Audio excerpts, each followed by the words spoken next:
traveler to Denver Airport, Colorado, is in for a scary experience. This airport has been the subject of many questions due to the unexplainable symbols, images, and stories that have surfaced. Denver Airport was built in 1995 on a span of 53 square miles. Even though Denver already had a functioning airport, a new one was decidedly built. This new airport had less runways and absolutely no new technological advancement. The only thing that this new airport has that the old one didn't is a strangely large amount of space. When looking at an aerial shot of the new airport, the layout has shocked many. Denver Airport's runways have been situated in such a way that resembles a Nazi swastika. Not only has the shape of Denver Airport been called to question, but also what is located inside. But who is in charge of all the weird nuances at this airport? The general consensus is that it is the New World Order. But who are the New World Order? Well, they are an elite group of individuals that include many of the world's wealthiest people, such as well-known political leaders and those related to the British Crown. But their main goal is to create one united world government that has no regional boundaries. But this would only be possible in one way, and that is to commit a mass genocide and narrow down the world's population to 2 billion people. Their reasoning for this thought is because there would be more control. Denver Airport has a myriad of symbols that are correlated to the New World Order. There is a dedication stone in the airport that mentions the New World Airport Commission. However, there is no such thing. The New World Airport Commission is made up and was never created. One can only assume that it is alluding to the New World Order. Also, there is a plate on the floor that shows the symbols AUAG. Some may say that this is related to gold and silver. However, one of the sponsors of the airport discovered a new deadly strain of hepatitis known as Australian antigen, and this is also symbolized by AUAG. What is scary is that this symbol is located right in front of a mural on a wall that is about genocide. But let's talk more about the murals in Denver Airport. The murals located in the airport are the most notable features of this airport. The main mural stretches over 4 walls and was painted by Chicano artist Leo Tanguma, who was in fact Mayan. The first mural here shows 3 dead women, an African, a Native American, and a young Jewish girl. In the background, we can see the destruction of a city and a forest. This attempts to show the destruction of the world. Another notable part of this mural is the fact that there is a little girl carrying a Mayan tablet. This alludes to the Mayan date of December 21st, 2012. This is when the Mayans predict that the world is going to go through a rebirth phase. The main emphasis of this mural, once again, is the destruction of the world and the preservation of some life. The second mural shows a huge military figure wearing a gas mask and holding a machine gun and a sword.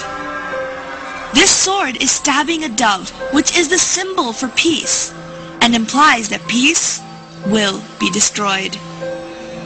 There are grayish waves emanating from the figure, and these waves represent death, or in this case, a poisonous gas that has killed everyone in its path. This mural is the one with the AUAG symbol, the one that is related to the deadly virus strain. One can also see a line of weeping women holding their dead infants, and a group of dead children on a pile of bricks. The emphasis of this mural is of a cleansing that is going to kill a myriad of people in its path. However, interestingly enough, This mural has been painted over.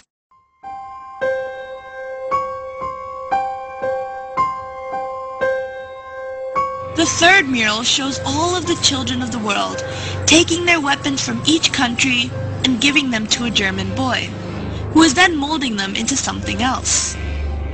All the children of this scene are of different ethnicity, and all seem to be relieved. The gas mask man in the previous mural is seen dead, and there are two doves perched on his body. The main emphasis of this mural is to show the return of peace after all the killings have taken place, and that there will be no more need for weapons in this perfect world. The final mural has a Jesus-like figure in the middle, who is holding a plant which symbolizes rebirth. All of the people are running towards this man with happy expressions. Animals are freely roaming, and everything seems to be in perfect harmony.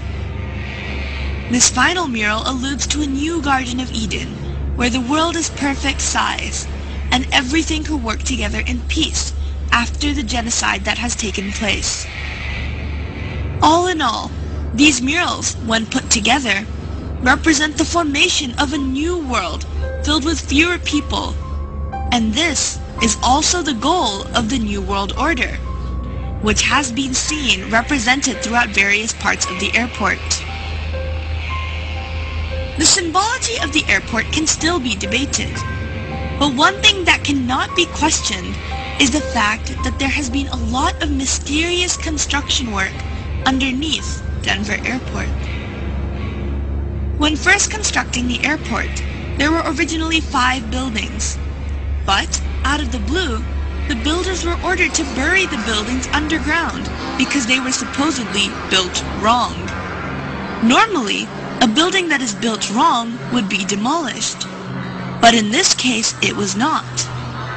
This allowed for an underground base to be created, but there are still workers who are sent to work in these underground bases periodically. But when they are questioned about the nature of their work, they all refuse to comment.